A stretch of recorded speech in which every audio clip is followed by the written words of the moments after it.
Babs Michel. BBC Three Counties Radio. Residents of a block of flats in Bedford say they are heartbroken after more than £250,000 in shared maintenance fund allegedly vanished. Now, leaseholders at the Heights are taking legal action against the building's owner, Sampsons Limited, in a dispute against their service charges. Now, Phil Shepker has been speaking to some of the residents about this situation. I had spent a long time in my 20s working hard to save for my first property, feeling like you're meant to be in control of your space, to feeling like you're right back at the start and you feel helpless. Rosanna bought her flat at the Heights in Bedford 5 years ago, as it's near her small business. Like many, she's faced rising service charges. That's the bill for maintaining shared spaces in the property. When she moved in, Rosanna was paying £260 per month. It's now £320. She's struggling to afford it. I've not been able to make any sense about the increased charges. We've seen increased service charge and a decrease in service since I've moved in. People have become so desperate that they've just wanted to sell and move out. Yashpal has lived at the Heights for more than a decade and knows the strain all too well. It's had an emotional cost. People are so worried, so stressed, they can't think straight. They don't know how they're going to pay. When they just haven't got the money, what are they supposed to do? First tier tribunal. As a last resort, 46 residents are taking legal action against the owner of the building, Sampsons Limited, to complain against these charges. At a recent tribunal hearing, they also raised concerns over a huge amount of money allegedly missing from the reserve fund, money which is set aside for major works. We noticed that there was no reserve funds, which meant £269,000 of our collective money was missing. And that's not a problem for anyone else but us. And we wanted to make that a problem, make that something that someone would look at and say, well, where is their £269,000 gone? At a tribunal, Sampsons director Mohammed Salim claimed he was a franchisee of another company which had kept the reserve funds. He told the tribunal he was happy, in his own words, for the police to check into it.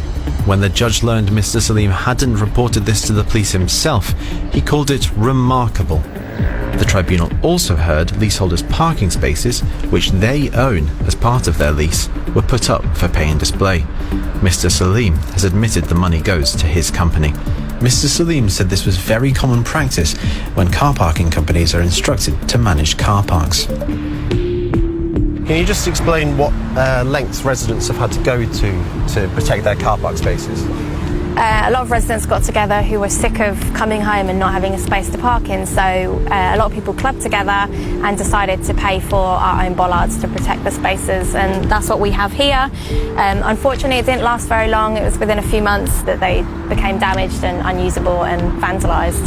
Mr. Salim said he was sorry leaseholders are not satisfied, but that unfortunately they do not appreciate the issues faced on a daily basis in the building. The tribunal case is ongoing. Now, Katie Kendrick is the founder of the National Leaseholders Campaign and joins me now. Good morning, Katie. Good morning. Good morning. I mean, for anybody thinking about buying a flat or an apartment, or for people who are already in that position, when it works really well. But when it doesn't, it's a nightmare, isn't it? It absolutely is. Another morning, another horror story in the world of leasehold. Honestly, every single day there's another nightmare that's exposed, and it's just horrendous. The stress of people living in these homes is just unbearable. Now, what rights, for anybody listening, what rights do leaseholders have when it comes to the building's owners and the subsequent management companies? To be honest, not a lot. The thing with leasehold is its lack of control. So basically the freeholder owns the building and everything in that space. So basically you don't actually own your flat. What you own is a long-term tenancy agreement subject to the terms of the lease. So the freeholder has all of the control and you basically pay the bill. So leaseholders don't really have control of their buildings. Now, the issue here is managing agents that manage the building. They work for the freeholder. They don't work for the leaseholder. The leaseholder simply pays the bill. Yeah. So you've got managing agents that work for the freeholder, which is obviously the case in this one, is they're essentially the same person, from my understanding. Now, managing agents are totally unregulated. Now, this is a sector that has no regulation at all. Anybody can buy a building and set up their own management company. They don't have to have any qualifications at all. So it's literally this. Managing agents, there is huge amount of rogue managing agents. Now, don't get me wrong, there are some good managing agents out there, but unfortunately, we hear every day of the rogue managing agents. It's not easy to manage these buildings, but there's no regulation at all. Now, back in 2017, the government had plans to regulate managing agents, but that hasn't come off. There's been no further mention on that in the recent Leasehold and Freehold Act that was passed a few months ago. So currently there is no regulation. Gosh, so there's still, even though they said they were going to do something, it's still not been passed. That's disappointing, isn't it? It is. So what leaseholders have to do is every time they receive their service charges, they have to, if they don't agree with them, they have to challenge them at the first tier tribunal. Now, the first tier tribunal, in the eyes of leaseholders, is not fit for purpose. It's an ongoing battle all of the time. Why should you have to go to the first tier tribunal every single year to challenge a service charge? Because, you shouldn't have to keep going back. It's really off-putting, and it's a really stressful and also costly process. Yeah. Because the freeholder can often reclaim their costs for going to tribunal from the leaseholders via their service charges. So you have to be really careful that you do actually understand the legislation, because otherwise, if you take your freeholder to the first tier tribunal, ultimately you could end up repaying that charge of taking them there by your next year's service charges. God. So say for example, if you've bought somewhere and you're a leaseholder, can you change your management company? You can. Now, you can do something called a right to manage. Yeah. But again, to set up a right to manage is not always simple and easy to do. And also, you have to meet the threshold to do a right to manage. So, for example, currently the law is if there's 25% of that block of flats that is commercial. So I heard that this block has a gym in it. So it depends how much space the gym takes up of that overall building. But if it's 25%, then you can't set up a right to manage.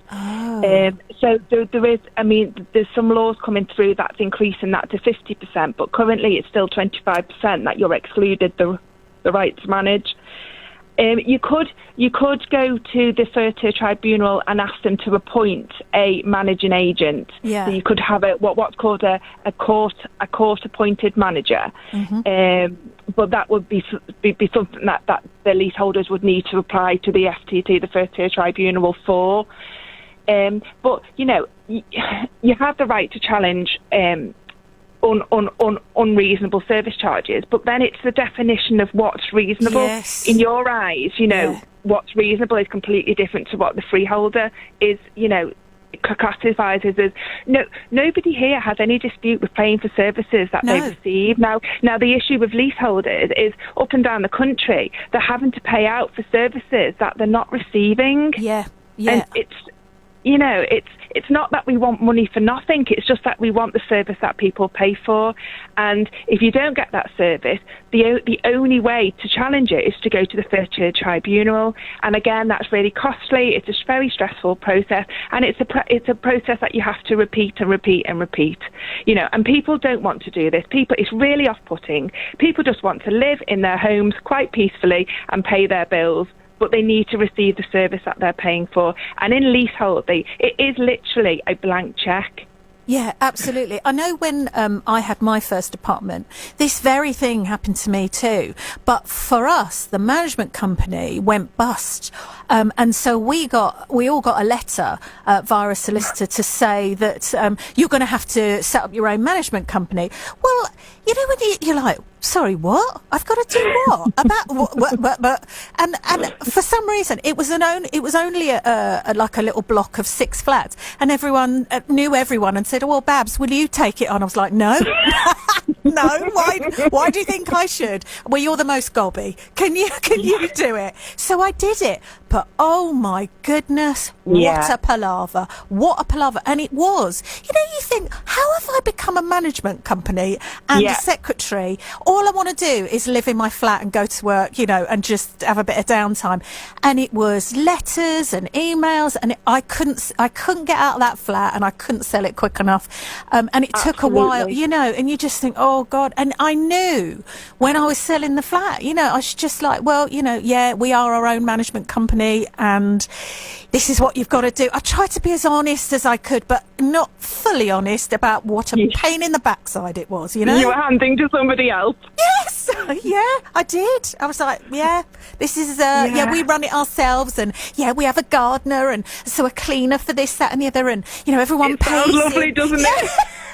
I know. Oh gosh! But it's so difficult now to sell these flats, you know. And if the flats have got open disputes as well, you know, who's going to want to buy a flat that's open to dispute with the service charges?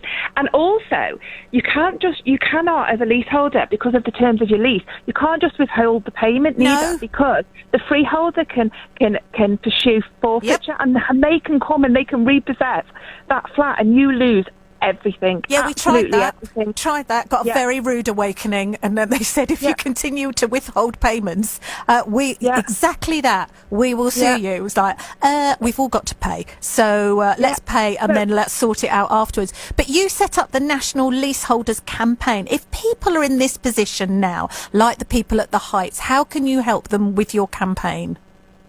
Well, the National Leasehold Campaign, we've been up and running now for about 7 or 8 years, and basically it's about galvanising leaseholders, because there's 5 million leaseholders in this country. We need to all come together, and we need to put this on the top of the political agenda, and we've done really, really well. We've had new legislation passed, but we need all those acts to be switched on now, because they need secondary legislation. Leasehold is a crooked system. It's not fit for purpose, and actually they need to do something about it. There's 5 million leaseholders in this country, so let's unite together. Let's contact the MPs. Let's put it on the top of the political agenda, and we need to bring change. Do you know that we are the only country, us and Wales, that are left with the leasehold system? The rest of the world have got rid of it, and they've gone for something called a common hold type of system. And actually, we campaign to abolish leasehold and bring in common hold. It will give better control over what we spend on our homes, and we will be the ultimate owners, because at the moment we're making these homes all nice and pretty for the freeholder, who are the ultimate owner. We should be owning these buildings. We should be taking back control. We should be taking control of our bills, and we should be living happily ever after in our own homes quite peacefully. Katie, never mind the Leaseholders Campaign. Katie for government, I think.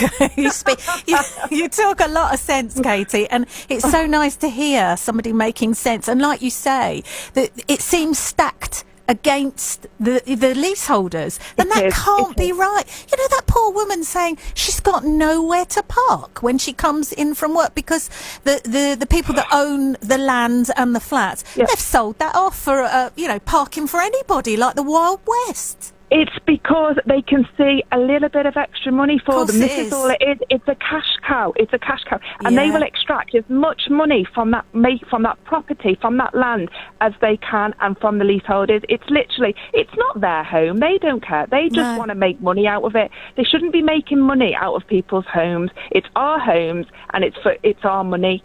It's an outrageous system, how they can literally milk us like cash cows. Katie, before you go, is there anywhere, have you got a website, if people are in this position now, can they go to?